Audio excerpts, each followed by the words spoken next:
Hello, good morning दोस्तों। आप लोग कैसे हैं? बढ़िया होंगे ऐसा हम आशा करते हैं। ठीक है, कल का क्लास इसीलिए नहीं डाल पाए क्योंकि थोड़ा सा सेटअप चल रहा था लाइटिंग वगैरह का, तो इसके लिए मैं आप सभी लोगों से क्षमा प्रार्थी हूँ। आज से कंटिन्यू क्लास चलेगी और आप लोग शाम को 6 बजे ये क्लास को देख सकते हैं।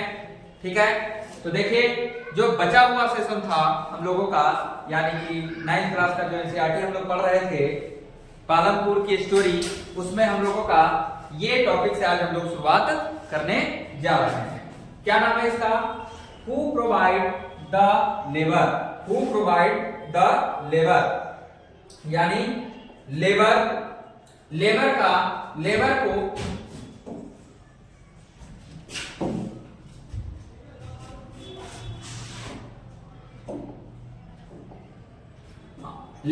हु प्रोवाइड द लेबर, यानी लेबर का प्रबंध कौन करता है, लेबर का प्रबंध कहां से होता है, मजदूर को व्यवस्था कहां से होता है, उससे हम लोग चर्चा करने जा रहे हैं। ये देखिए, two sources of farm labour, दो तरीके हैं फार्म लेबर के।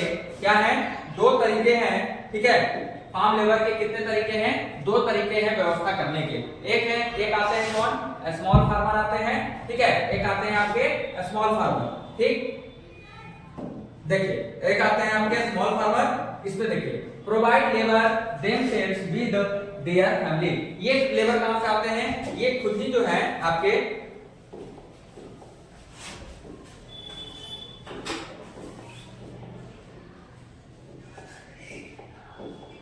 ये लेबर जो है आपके जो छोटे किसान जो होते हैं, स्मॉल फार्मर जो है, जो छोटे किसान हैं, प्रोवाइड लेबर देमसेल्व्स, वो खुद को ही मजदूर के रूप में प्रोवाइड करते हैं, प्रबंध कर देते हैं विद देयर फैमिली। किसके साथ में? अपने परिवार के साथ में। और दूसरा आता है medium and large farmer. Medium and large farmer ये क्या करते हैं? Hire farm labourers. ये लोग क्या करते हैं कि मजदूरों का क्या करते हैं? हायर करते हैं, मतलब उन्हें बुलाते हैं, ठीक ना, प्रबंध करते हैं। और क्या है? द प्रॉब्लम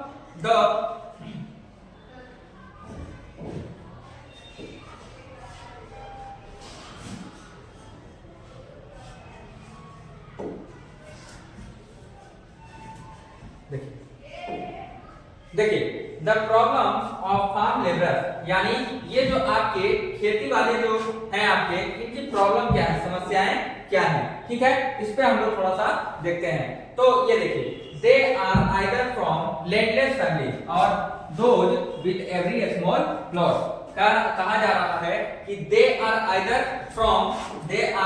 फ्रॉम वे लोग क्या होते हैं जो आपके, इनकी समस्याएं क्या है, खेती वाले जो कृषि वाले जो मजदूर होते हैं, इनकी समस्या क्या है? इनकी समस्या ये है कि लैंडलेस फैमिली से आते हैं, या तो ऐसे परिवार से आते हैं जिसके पास कोई भूमि नहीं है, और दोज वेरी स्मॉल प्लॉट, या फिर ऐसे होते हैं जिनके पास भूमि का बहुत छोटा सा टुकड़ा उनके पास होता है, जिससे कि उनकी साल भर की कमाई भी नहीं हो पाती है, फसल नहीं आ पाता है। They are paid wages and have no right over the crops. क्या बोल रहा है कि दे आर पेड वेजेज, ये लोग किस आधार पर काम करते हैं? पेड वेजेज के आधार पर काम करते हैं, यानी कि दैनिक मजदूरी पर काम करते हैं। And have no right over the crop, और इनका कोई भी अधिकार उस फसल के ऊपर नहीं होता है। ठीक है, देयर इज, और देखिए इसके बाद क्या, there is heavy competition for work. क्या कहा जा रहा है कि क्या है? देयर इज हैवी कंपटीशन, इस जगह पर बहुत ही काम के लिए बहुत ज्यादा क्या है? प्रतियोगिता है, कंपटीशन है। इसीलिए so people agree to work for low wages. इसीलिए क्या होता है कि लोग कम पैसे पे, कम मजदूरी पे भी काम करने के लिए तैयार हो जाते हैं। जैसे आप देख सकते हैं गवर्नमेंट मिनिमम वेजेस मार्च 2019, यानी सरकार ने 2019 के हिसाब से कितना तय कर रखा है राशि? 300 रुपया पर डे, यानी 300 रुपया पर डे के हिसाब से तय कर रखा है। लेकिन क्या है, इस जगह पर डाला नाम का एक व्यक्ति है स्टोरी में। ठीक है, क्या है? डाला नाम का व्यक्ति है, अ लेबरर इन पालनपुर, जो कि क्या है, पालनपुर गांव में एक मजदूर है। ठीक है, एक क्या है? मजदूर है। Gets only 160 per day. Competition होने की वजह से इस जगह पर क्या है, देखिए सरकार 300 रुपया देती है, लेकिन इस जगह पर क्या है, काम के लिए कंपटीशन है, बहुत ज्यादा मारामारी है काम के लिए। ठीक है, बहुत ज्यादा कंपटीशन है, इसी की वजह से क्या है, लोग इस जगह पर सस्ते दरों पर भी काम करने के लिए तैयार हैं। मात्र 160 रुपया में ये काम करते हैं। कौन? डाला भाई साहब। चलिए अगला चीज देखते हैं। और देखिए अगले चीज में क्या बोला जा रहा है, द कैपिटल। अब है धन की समस्या। क्या है? धन की समस्या है। ठीक है, धन की समस्या को समझिए।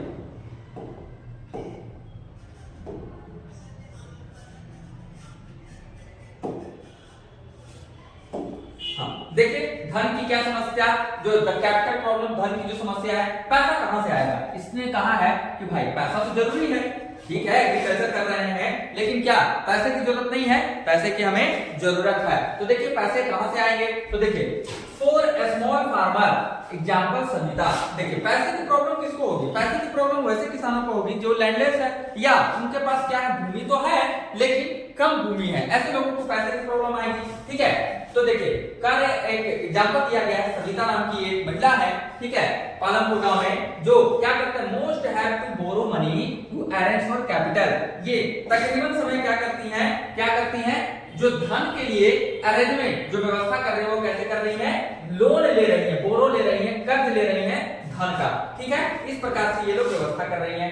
दे बोरो फ्रॉम लार्ज फार्मर्स और village money lenders at very high interest rate. देखिए क्या कहा जा रहा है कि ये लोग जो है, जो बोरो कर रही हैं, जो उधार पैसा ले रही हैं, कर्ज ले रही हैं, बड़े किसानों से ले रही हैं, या फिर किससे ले रही हैं। गांव में पहले क्या होता था ना, सेठ साहूकार हुआ करते थे, आज भी होते हैं, ठीक ना, जो इंटरेस्ट रेट पे पैसा दिया करते हैं at very high interest rate. कैसा है, काफी उच्च दरों पर इनको क्या दिया जा रहा है, वो कर्ज दिया जा रहा है। जैसे एग्जांपल आप देख सकते हैं, ठीक है, एग्जांपल देखिए क्या कर, सविता टू का loan eight 24% interest rate for month. देखिए क्या करना बाबू, कोर्स देखिएगा दोस्तों कि सविता जो है उसको लोन तो दिया, लेकिन 4 महीने के लिए लोन कितना परसेंट ले रहा है दोस्तों, 24% पर लोन दिया जा रहा है। जरा सोचिए कितना महंगा पड़ रहा है। They are often put into great distress and forced to accept those condition, जिसके वजह से क्या होता है कि वे लोगों को पैसे को चुकता करने में काफी समस्या आती है, काफी टफ कंडीशन उन लोगों को झेलना पड़ता है। और क्या है, for medium and large farmers example Tejpal Singh. अब जो उस गांव के जो मीडियम यानी मध्यम और जो बड़े किसान हैं जैसे तेजपाल सिंह, ये लोग क्या करते हैं, they have their own saving from farming. ये लोग क्या करते हैं, बड़े किसान है भाई साहब, तो उनके पास खुद का बचत होता है खेती के लिए। ठीक है, उनके पास क्या होता है, खेती बाड़ी करने के लिए खुद वो बचत कर लेते हैं, क्योंकि बड़े किसानों के पास ज्यादा भूमि है। They use their saving to arrange capital for the next season। लोग क्या करते हैं, जो इनके पास जो बचत ये लोग करते हैं, उसी में से कुछ धन का इस्तेमाल अगले सीजन के लिए कर लेते हैं, यानी कि अगले फसल का उत्पादन के लिए करते हैं। They don't need to borrow। इन्हें किसी भी प्रकार का कर्ज लेने की आवश्यकता नहीं पड़ता है। लेकिन ये जो छोटे किसान हैं, जिनके पास जमीन का टुकड़ा भी नहीं है जमीन या छोटे टुकड़े हैं, ऐसे लोगों को हाई इंटरेस्ट रेट पर कर्ज दिया जाता है, और यही मीडियम या लार्ज वाले जो फार्मर होते हैं वो देते हैं। इसके वजह से क्या होता है, this is the debt trap. ये लोग किसमें पड़ जाते हैं, कर्ज में फंस जाते हैं, जिससे बाहर निकलना काफी क्या हो जाता है, डिफिकल्ट हो जाता है। ठीक है, क्योंकि भाई 24% मान लीजिए, जैसे आप सोच सकते हैं कि 4 मंथ के लिए 24% पे इन्होंने इंटरेस्ट रेट पे इसे प्रोवाइड करवाया। चलिए बहुत अच्छी बात है। मान लीजिए कि 4 महीने बाद फसल खराब हो गई या सही से फसल नहीं हो पाया, लेकिन ये जो छोटे किसान थे, ये लोग कर्ज तो इसी भरोसे लिए थे कि फसल अच्छी होगी, मैं जाकर के फसलों जो भी कर्ज ली हूं उसे लौटा दूंगी। लेकिन अगर फसल सही हो ही नहीं पाया, ठीक है, क्लाइमेट अच्छा नहीं था, वहां का वेदर अच्छा नहीं था, बारिश नहीं हो पाई, जिसके वजह से फसल खराब हो गए, तो क्या करेंगे ये लोग बताइए। तब तो ये 4 महीने में तो ये पैसे चुका नहीं पाएंगे। अब इनका इंटरेस्ट रेट तो रुकेगा नहीं, ये इसका इंटरेस्ट रेट तो बढ़ता ही जाएगा। ठीक है, फिर अब तो वो पैसा तो खत्म हो गया जो उस फसल में लगाए गए थे। ठीक है, अब जब उसमें लगाए गए थे पैसे अब है नहीं, अब क्या करेंगे, तो अब फिर से उनका इंटरेस्ट रेट बढ़ता चला जाएगा। फिर ये लोग क्या करेंगे, फिर एक उम्मीद पर कि चलिए इस बार मान लीजिए गेहूं का फसल लगाते हैं तो शायद इस बार बेहतर हो, तो फिर हम इन्हें लौटा देंगे, और अगली बार भी मान लीजिए जितना उम्मीद था उससे कम हुआ, तो एक तो पहले की इंटरेस्ट रेट कर्ज और बाद की फिर वो उसमें प्लस होते जाएंगे। तो इसीलिए कहा गया कि लोग इसमें फंस गए, डेब्ट ट्रैप हो गया, यानी कर्जदार बढ़ते चले गए, ठीक ना, कर्ज में बढ़ते चले गए और इससे निकल पाना इनके लिए एक प्रकार से असंभव ही हो गया, क्योंकि ये लोग किस पर डिपेंड थे, ये लोग पूरी तरीके से डिपेंड कर रहे थे खेती बाड़ी के काम पर ही। ठीक है, चलिए और आगे बढ़ते हैं। अब देखिए, अब इसमें क्या बोला गया, sale of surplus farm products, ठीक ना। देखिए क्या कर रहा है कि जो हम सेल ऑफ सरप्लस, यानी सरप्लस का क्या करना है, बेचना है। फार्म प्रोडक्ट, जो भी खेती बाड़ी का जो भी उत्पादन है, उस सरप्लस को क्या करेंगे, हम बेचेंगे, उस पर चर्चा करते हैं। Farmers keep a part of the produce for their family and sell the rest surplus. देखिए क्या कह रहा है दोस्तों, कह रहा है कि farmers keep a part of the produce for their family, मतलब जो किसान है, जो प्रोड्यूस, जो उत्पादित हुआ वस्तु, उसका एक हिस्सा अपने परिवार के लिए क्या करते हैं, रखते हैं, और उसके अलावा जो बच जाता है ना, जो बच गया, वही कहलाता है सरप्लस, और वही सरप्लस को ये लोग क्या करते हैं, बेचने का काम करते हैं दोस्तों। जैसे देखिए स्मॉल फैमिली की तो सबसे बड़ी समस्या यही है, जो छोटे किसान है, हैव लिटिल और नो सरप्लस, इनके पास क्या है, बहुत थोड़ा ही बचता है, साल भर का भी इनके पास अनाज नहीं बच पाता है, ठीक है, तो ये इनके पास सरप्लस तो होगी ही नहीं, कोई चांसेस ही नहीं बच पा रही है। और दूसरा मीडियम एंड लार्ज फार्मर्स, हाँ दोस्तों इसमें क्या है कि इनके पास बचेंगे, सप्लाई भी टू द मार्केट। अब इनके पास क्या है कि मीडियम किसान है, इनके पास भूमि भी अच्छी है, तो इनके पास अपने परिवार के एक हिस्सा रखने के बाद और भी फसल बच जाते हैं, अनाज ग्रेन्स बच जाते हैं, तो उसको वो क्या करते हैं, सप्लाई करते हैं, यानी कि बेच देते हैं, कहां, मार्केट में ले जाकर के, बाजार में। देखिए तो इससे क्या होता है, द साइकिल ऑफ वेल्थ, धन का एक चक्र बना रहता है फॉर लार्ज फार्मर, किसके पास, जो बड़े किसान हैं दोस्तों, उनके पास पैसे आने का जरिया तो बना हुआ है, ठीक ना, उन्हें तो कोई प्रॉब्लम ही नहीं है। जैसे लार्ज सरप्लस, इनके पास भूमि बहुत थी, तो इनके पास बड़े अमाउंट में सरप्लस बचा हुआ था, जिसे ले जाकर के इन्होंने बाजार में बेचा, ठीक है, और बाजार में बेच करके इनको अच्छा क्या मिला, अर्निंग प्राप्त हुआ, बहुत ही अच्छा प्रॉफिट मिल गया, और उस जो प्रॉफिट हुआ, जो अर्निंग हुआ, उसे उन लोगों ने क्या कर दिया, सेविंग कर दिया, ठीक है। अब सेविंग जब किया तो उसको 3 सेक्टर में ये लोग लगाए, एक तो क्या, कैपिटल फॉर नेक्स्ट सीजन, यानी अगले सीजन के लिए पैसे को क्या कर लिए, बचा लिए, सेव कर लिए। दूसरा बाय न्यू फिक्स्ड कैपिटल, ठीक है, और दूसरा क्या, एक फिक्स्ड कैपिटल के रूप में उन्होंने ट्रैक्टर भी खरीद लिया, और तीसरा क्या हो गया, लैंड ऑफ स्मॉल फार्मर, यानी क्या हो गया कि तीसरा कि जो छोटे किसान हैं उनको उधार भी देने के लिए इनके पास पैसा बच गया, ठीक है। इसी प्रकार से this is how the large farmer get richer and can invest, ठीक है। इस प्रकार से इनको क्या हो गया कि ये लोग के पास, ये लोग क्या होते चले गए, और ज्यादा ही धनवान होते गए, और ये लोग क्या करते गए, इन्वेस्ट ज्यादा करते चले गए। चलिए अब इससे और थोड़ा आगे बढ़ते हैं। हाँ अब देखिए, अब क्या है कि life beyond farming non farm activity, मतलब क्या कहा गया दोस्तों, समझिएगा, बोला जा रहा life beyond farming non farm activity, मतलब किसका, खेती के अलावा भी वहां पास कुछ काम थे, कार्य थे, जिसे बोला गया नॉन फार्म एक्टिविटी, ठीक है ना। तो चलिए देखते हैं क्या है इस जगह पर, समझिएगा। Only 25% of the working population is engaged in these activities, कह रहा है कि उस गांव के पालनपुर गांव के मात्र 25% ऐसे लोग हैं जो नॉन फार्म एक्टिविटी काम को करने में शामिल हैं। Some example include, कुछ इस जगह पर एग्जांपल आपको दिए गए हैं, जैसे आप देख सकते हैं डेयरी यानी दूध उत्पादन, दूसरा क्या है आपको स्मॉल स्केल मैन्युफैक्चरिंग, छोटे स्तर पर मैन्युफैक्चरिंग का काम देखना, तीसरा शॉपकीपिंग, ठीक है, और चौथा काम क्या है आपका, चौथा काम है ट्रांसपोर्ट यातायात की इस जगह पर बात होगी। तो देखिए डेयरी में क्या है, पीपल सेल मिल्क, इस डेयरी में क्या करते हैं लोग, दूध बेचने का काम करते हैं। There buffalo in nearby Raiganj, कहां देखते होंगे गांव घर में बहुत सारे लोग क्या करते हैं, गायों को पालते हैं, भैंसों को पालते हैं, ठीक है, अपने आसपास आप देख सकते हैं, वो लोग क्या करते हैं, उस दूध को निकाल करके, ठीक है, जब गाय या भैंस जब दूध देती है तो उस दूध को क्या करते हैं, बेचने का काम करते हैं। यही काम कहलाता है आपका डेयरी का काम, ठीक है। और इन लोग बेचते कहां है, जो आपको पता है, आपको शुरू में बताया गया था कि पालनपुर से 3 किलोमीटर दूर क्या है, रायगंज एक शहर है, ठीक है, एक को बेचते आते हैं। फिर देखिए दूसरा क्या है, स्मॉल स्केल मैन्युफैक्चरिंग में क्या है, simple production mostly at home, example जागरी making. जैसे आप देखे होंगे ना, सिंपल प्रोडक्शन जो साधारण सा उत्पादन है तकरीबन घरों पर जिसको हम लोग कर लिया करते हैं। जैसे घर पे बैठ करके गुड़ बना लेना, जैसे आप देख सकते हैं ये फिगर दिया गया है, ये क्या है, गन्ने का रस निचोड़ने का मशीन, इसको घर पे लगवा लिया और इससे रस को निचोड़ करके फिर क्या किया जाता है, इसको आग पर बहुत ज्यादा टेम्परेचर पे लगा करके उसको मिठे को क्या गाढ़ा बनाया जाता है, शीरा को जब गाढ़ा होता है वो मीठा बन जाता है, फिर उसको ठंडा किया जाता है। ठीक है, आजकल तो आप ये भी देखते होंगे कि घरों पर लोग पत्थर प्लेट जैसे चीजों को बनाने का काम करते हैं, तो वो क्या हो गया, घर पे जो काम किया जा रहा है साधारण तरीके से वही तो स्मॉल स्केल मैन्युफैक्चरिंग कहलाता है। ठीक है, दूसरा देखिए शॉपकीपिंग में क्या होते हैं, जो ट्रेडर्स होते हैं, जो व्यापारी होते हैं, बाय गुड्स फ्रॉम सिटी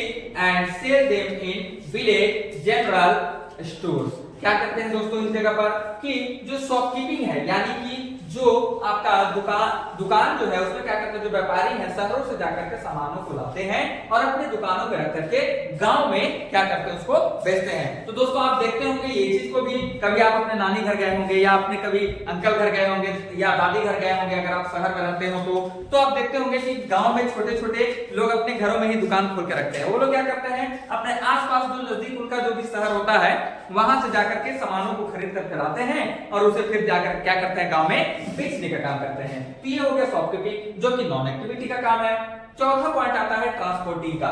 ठीक है, जैसे रिक्शा हो गया, जीप हो गया, ट्रैक्टर हो गया, फेरी यानी कि नाव हो गया, पीपुल एंड गुड्स हो गए। ठीक है, फास्ट डेवलपिंग सेक्टर। देखो दोस्तों क्या कहा जा रहा है कि ट्रांसपोर्ट की सुविधा जैसे रिक्शा हो गया, जीप हो गया, ट्रैक्टर हो गया, नाव, ये सारी चीजें किस लिए, किसी वस्तुओं को और लोगों को पहुंचाने में, सेवा देने में ये सब काम किए जाते हैं, जो कि क्या हो गया, अब फास्ट डेवलपिंग सेक्टर, ये काफी तेजी से विकास करने वाला सेक्टर के रूप में काउंट आता है। कौन, ट्रांसपोर्टेशन। ठीक है, अब देखिए these activity are crucial for the village economy and provide alternative income sources. देखिए क्या कहा इसने कहा कि ये सारे जो काम है गांवों के लिए जो है उसको क्या आर्थिक रूप से और प्रोवाइड अल्टरनेटिव इनकम, और क्या इसको देता है कि एक एक्स्ट्रा अल्टरनेटिव, ठीक है, ऑप्शन प्रदान करता है इनकम के स्रोत का।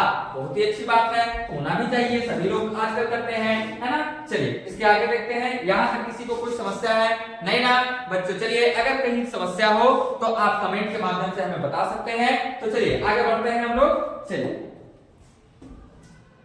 अब देखिए इस चैप्टर का बिल्कुल हम लोग लास्ट पॉइंट पर पहुंच चुके हैं। तो कुछ चैप्टर के जो लास्ट पॉइंट है जहां समरी दिया गया है, ठीक है, फाइनल रिवीजन पॉइंट्स, इसे श्योर आप लोग लिख लिया करें अपने नोट्स पर। हाँ तो चलिए देखिए, आप लोग देखिए साथ साथ वीडियो भी देखिए और वीडियो देखने के बाद इसके नोट्स भी आप लोग बना लिया करें। ठीक है दोस्तों, चलिए आगे बढ़ते हैं। Farming is Palanpur main activity. हाँ बिल्कुल सही बात है। देखिए रिवीजन में क्या बोला जा रहा है कि पालनपुर जो गांव है दोस्तों, वहां का मेन काम क्या है, तो कृषि है, खेती ही वहां का मेन काम है। ठीक है, यहाँ का मेन काम क्या है, फार्मिंग है। But land is fixed. ठीक है, बट लैंड इज फिक्स्ड कर दिया गया है।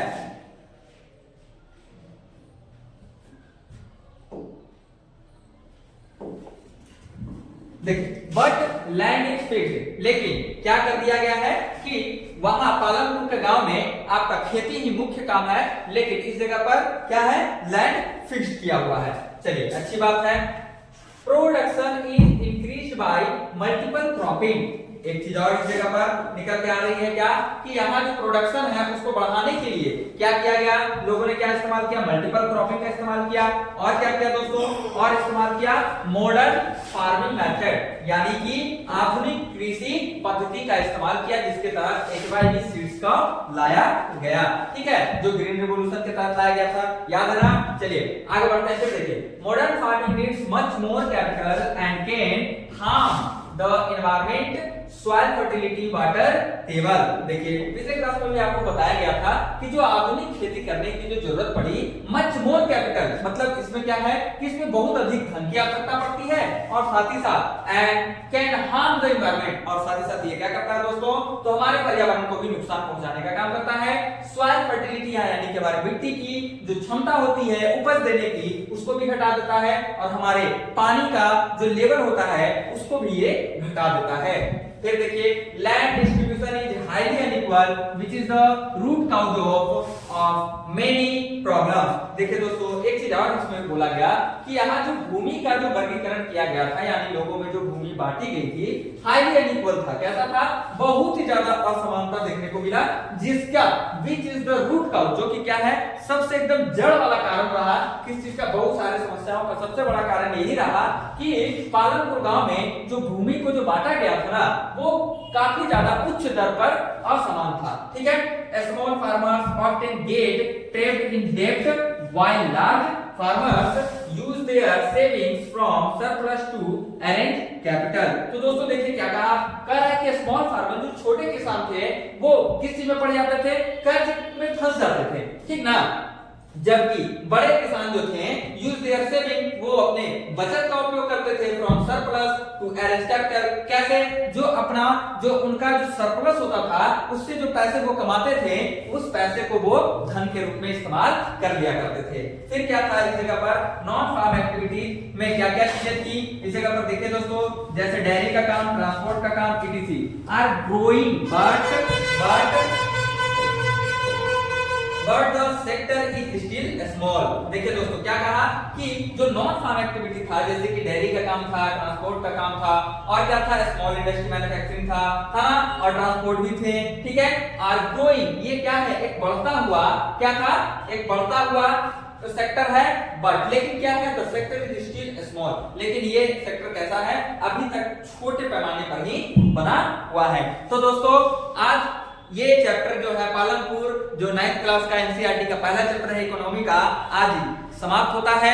तो आप हमें कमेंट के माध्यम से बताएं कि आपको कैसा लगा विष्णु क्लासेस के साथ जुड़ करके, आपको ये चैप्टर कितना अच्छा लगा, इसके बारे में हमें कमेंट के माध्यम से बताएं। और आपसे बस एक विनती है कि आप हमारे क्लास विष्णु क्लासेस के साथ इसी प्रकार से जुड़े रहें, ठीक है। और अगला सेशन जो है हम लोग अब 10th क्लास का डेवलपमेंट चैप्टर को हम लोग आएंगे लेकर के, ठीक है। तो फिर कल हम लोग मिलेंगे इसी टाइम पर, ठीक है, शाम को 6 बजे।